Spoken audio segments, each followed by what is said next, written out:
Welcome back to another episode of Pokemon with the Thug. Got a great game for you this week. This game is actually with the #1 player on the Pokemon Showdown Generation 2 ladder. His name's Roostur. But before we get into that, let me go ahead and show you the team we're bringing this week. It's actually going to be the same team that we brought last week and had a lot of luck with, but due to some technical difficulties, wasn't able to go over every bit of it, so here it is today again. We're going to start off with Blossom. She's great for that stun spore, one of the main reasons why we bring her. It's good against ThugX since he can't be hit by thunder waves. One of my biggest fears is playing in ThugX because if not, I talk about this pretty much every episode, but this team is, if I had to come up with a name for this team, it's anti-ThugX or anti-steel, because if you don't have constant answers, they will beat you. So he does have the stun spore, which is great, hidden power grass, Mysis, and leech seed. Gengar's coming in with fire punch, thief, thunderbolt, and destiny bond. Again, he's not bringing any items since he will be using thief. I got Starmie with surf, psychic, rapid spin, and recover. Psychic is a little unorthodox, but I bring Starmie almost exclusively as a rapid spinner and a Machamp counter. Then we have Snorlax, typical set, running Curselax with return. We have Machamp with the mixed champ set, running both special and physical attacks with the full coverage. And then we have Skarmory coming in last with Whirlwind, Drill Peck, Curse, and Hidden Power Fighting. Hidden Power Fighting is pretty interesting. I like it because when I bring in Skarmory to wall out all those normal types, the Snorlaxes, the Belly Drums, whatever the case may be, he actually can answer back since it will be special effective and it can curse up as well. There's a common technique used in Generation 2 called Bolt Beaming, where between Thunderbolts and Ice Beams, you're able to hit every Pokemon either neutrally or specially effective. Well, this is my version. It's the ghetto version. Between Flying and Fighting, you're actually able to hit everything neutral or special effective as well. So with the Drill Peck and the Hidden Power Fighting, he's got good coverage as well. So I'm going to start out here. Blossom is also predominantly a Zapdos Raikou counter, since they only will have Hidden Power Ice to answer it. And Hidden Power Ice only has 70 power, so it really doesn't do as much damage as their stab thunder attacks would do, which he in fact does resist those. So I am able to paralyze the Zapdos, but let's go ahead and get caught up to speed. Starmie comes in and gets the special defense drop on Executor, but it's not going to matter because even if I hit him, I'm not going to one-hit him, and he will Giga Drain back almost everything I've done. So I go ahead and switch out there. Bring him in on the Machamp. We just had a little bit of a switch battle here. Finally, I know he's going to switch out the Machamp during the Psychic. So I do get to recover back up. He goes back to his starter Cloyster. And I'm just going to Stun Spore it. I know it can't come with one Ice Beam, but he makes the great play of bringing in the already paralyzed Zapdos. So I will drop the Leech Seed on it, just in case he did want a double switch. And if he didn't, that way I don't waste another turn trying to paralyze nothing. I am going to go for the Hidden Power Grass here. Machamp's going to take that really well. And he's going to fire back of what I realize is Hidden Power Bug, which makes a lot of sense anticipating Starmie coming in. Another great read by him. Some great reads by Roostur, which explains, why he is the #1 guy, and this was such a good game. That really is my goal, is to bring best content I can find and play quite a few games to pick out the ones I'm going to upload every week. And this was by far one of the best games I've played in a long time. So I am going to have to bring in Snorlax to answer the Executor. His incredible special defense is going to make sure that he does very little to me. And it's going to give me a chance to start to curse up and set up. I know that so far I haven't seen any physical walls, and here it is. The Steelix comes in, which I know even at max attack is going to do very little. So I bring in my Skarmory here, knowing that Earthquake is not going to do anything, and just kind of see what he's going to do. He's just going to do some series of double switches here. He gets Cloyster in. I can't leave Skarmory into Cloyster, knowing that Surf or Ice Beam would be very damaging. I bring Snorlax in here. He sets up spikes and immediately goes for the explosion. I wasn't sure that that was going to kill from that range, but he must have done the calcs on that, and that was just a big misplay on my part. I wouldn't have expected that. I thought he was at least going to drop an Ice Beam or a Surf to weaken me, but he just went straight for it. Little did he know I have Skarmory and Gengar, who could have eaten it up if I had predicted it, but it was a great call on his part. So I am going to bring Machamp in here, who's got a serious advantage, seeing that Zapdos is paralyzed. and I believe I do get the flinch on the first or second hit. So he is forced to go to sleep here. I'm really okay with this because I know that, oops, lost the screen for a second. I know that even though he's asleep, he's only got a 1 in 3 chance of hitting me with a Thunder. Hidden Power Ice is going to do very little. And I think Rock Slide's 90% accurate, 90 or 75. I think they changed it in some of the new games, so I'm not exactly sure what it is. But even at 75, I'm okay with those chances. So I am going to bring an Executor to match up against this, or Blossom match up against this Executor, and unfortunately, he's going to get the special defense drop right out the gate, so I can't stay in. He will kill me. So I need to go into Starmie, and let me actually explain. This is actually a triple switch. So I go into Blossom to take the incoming hit. It's going to be a Psychic, which he normally would eat up pretty well, but I get the special defense drop, which means he will kill me with the next hit. So I need to switch again. I'm anticipating the Psychic, so I am able to go into Starmie, who resists the Psychic, take very minimal damage. But then I know he is going to go, in fact, to the Giga Drain, so I do need a triple switch into Skarmory, who's going to eat that up. So that's what happened there.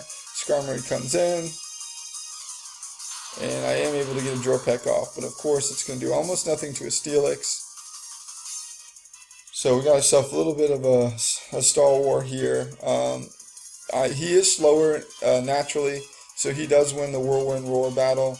And here was another, he's made a lot of great calls to this game, but this was my big call. So the Earthquake on Steelix is obviously standard, and it will one-hit kill Gengar, who's got minimal physical defense, it's stab and special effective. So he's probably anticipating a switch here, which is why I just said, you know what, I'm going to go for the Fire Punch either way. If he does kill me, it's okay. I'm going to do 60 to 70% damage on him. But I think he's going to anticipate the switch. So I do get a good call back here, and he is. He's going to just do a Roar, so I'm going to do about 60% damage for nothing. I'm going to go into Machamp, and again, this game was really a battle of just predictions and switches, which really is what the beauty of Generation 2 is. And Machamp does have Fire Blast, and I believe I have revealed the Fire Blast. If not, it is pretty standard on a mixed coverage Machamp, and I've already showed that with the Rock Slide. Usually Curse Champ isn't going to have that many moves. So I'm anticipating him to switch, and he does, instead of me just going for the wasted Fire Blast. So he's going to go into Machamp, and I'm just going to double switch into Skarmory. At this point, I don't know if he has the Fire Blast or not, so I do have to switch out to Starmie, expecting the incoming Fire move. And he's going to double switch as well. Knowing that Surf is going to do a lot of damage, he switches out, thinking that Zapdos might be able to take it, wake up, and rest. But that was a misplay on his part. He might have just been doing Death Fodder because Starmie would have outsped it anyways. So he's going to sack off the Zapdos. Again, I can't take a Giga Drain, so I gotta go into Skarmory here. And at this point, I've seen his set. He doesn't run the Hidden Power Fire. So I know that I will resist the Psychic and the Giga Drain, so Skarmory is now a great counter to Executor, while if he had Hidden Power Fire, he would have definitely two-hit me, and that would have been terrible. So again, I'm going to come into Starmie here, and I'm going to get a free Surf off. I don't know why I did that. I couldn't tell you actually in terms of the replay. So I am going to go into Skarmory to eat up the Earthquake, maybe because I was afraid of the damage that I wouldn't have killed him, and that a Stab Earthquake would have killed me. Probably what happened there, as this is not a live game. So I am going to come to Skarmory here. He's going to start cursing up with his Machamp. So I'm going to curse up as well. Unfortunately, he curses up one time too many, so I'm able to get a free curse and a free Whirlwind off. So now that I'm cursed up, I drop the Hidden Power Fighting. It's only going to do about 15% after leftovers, but nonetheless, he still decides to switch back into Machamp. I still haven't seen the Fire move. I know I can take one, which is why I'm not afraid to switch out of the Machamp here, and I do get the Drill Peck off with the Stab to do about 80%. He is going to crit me with the Cross Chop. I go for the Hidden Power Fighting, knowing that it will kill him, or whatever he brought in. I was expecting the Steelix maybe to eat up the Drill Peck. And he does get another special defense drop. So with that being said, it's questionable here about that play. I know that I'll kill him, but I try and make a big read. So I know that Executor is going to outspeed the cursed up Skarmory, and with the special defense drop he would have killed me.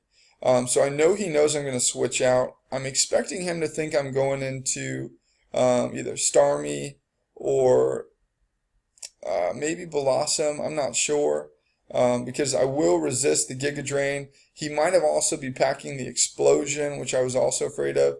So 2 out of 3 of his moves, Giga Drain and Explosion, Gengar would have been perfect for. But he makes the right call and does Psychic. In hindsight, he might have been thinking that Blossom was coming in. Not sure there. It was kind of a coin flip, but he makes it right. So I lose a Pokemon for nothing. The only good advantage of that is I do get switch advantage here, as I am able to bring in Machamp. And I will reveal the Fire Blast. I outspeed the Executor. And he's going to come into Steelix. Now, I know that he just saw the Fire Blast, so opening up straight into Steelix is pretty much a big tell on his part. I know that he knows he can take a Fire Blast. Obviously, he's number 1 on the ladder. This guy does calcs.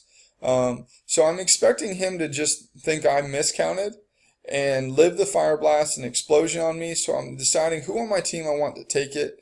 Skarmory's taking too much damage. He will die to the Explosion even though he resists it. So I do decide to sack off Blossom. And as you see, it was the correct prediction there as well. Pretty obvious though, bringing in a Steelix to a Machamp with Fire Blast. So I'm going to open up into Machamp knowing that all he's got left is Snorlax. And this is pretty much game over. Because I also have Starmie, who's a counter to him.